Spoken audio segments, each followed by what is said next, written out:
Hello, everyone. I'm Janet, CEO of Northwood. I want to start by talking about the pain. We've all experienced the pain we've seen at Northwood, particularly through this pandemic. We share in the grief of the families and we are expressing our sincere condolences. I want to encourage our staff to continue to maintain hope through these very, very difficult times. I can tell you that the hope is very real here at Northwood.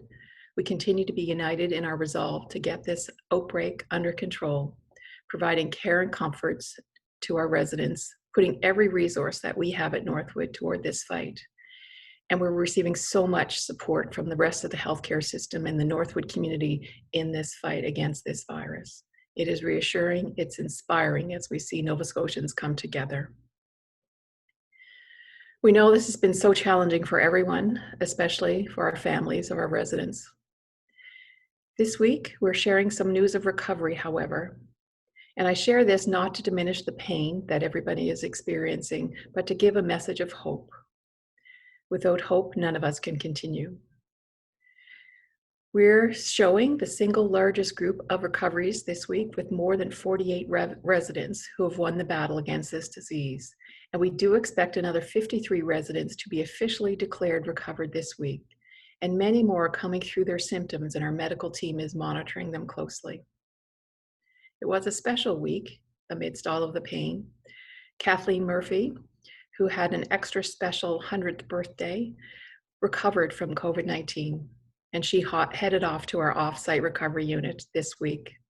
This morning, I visited the recovery unit to talk to the staff and thank them for their miraculous work, turning a hotel into a top-notch care area. The positivity there was absolutely amazing.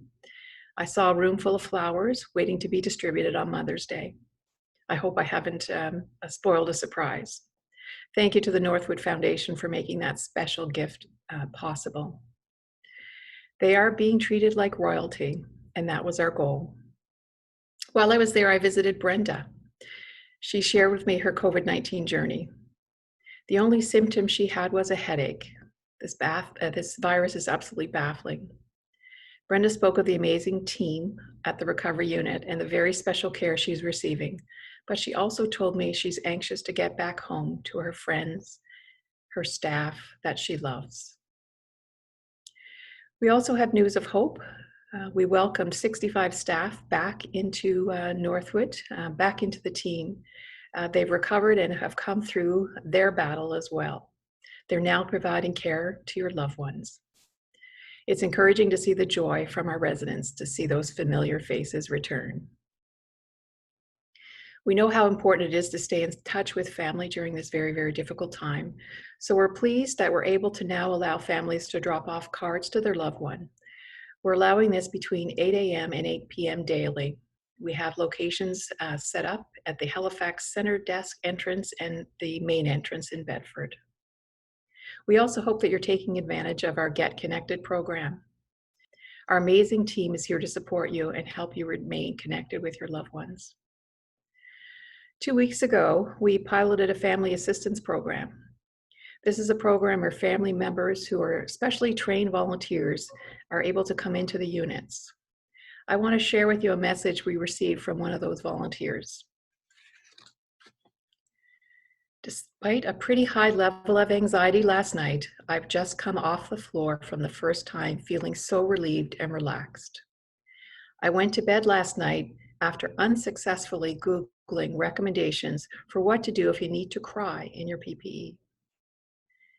I have been grieving my mother's situation and worried about bringing COVID to other vulnerable populations outside of the facility. But spending time with Mom on the floor today was truly a wonderful gift, which I'm so grateful for. I found her sitting up in her wheelchair, nicely dressed, looking out over the bridge in the harbor. A huge smile when she saw me, and again every time she woke up and saw me as she was drifting in and out of sleep, she smiled. She smiled appropriately at my jokes.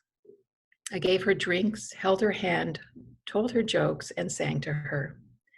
It was wonderful to be in her familiar home with her, seeing the residents we've known for pretty much years, and doing what they always do, It really showed what a wise decision it is to keep residents in their familiar surroundings.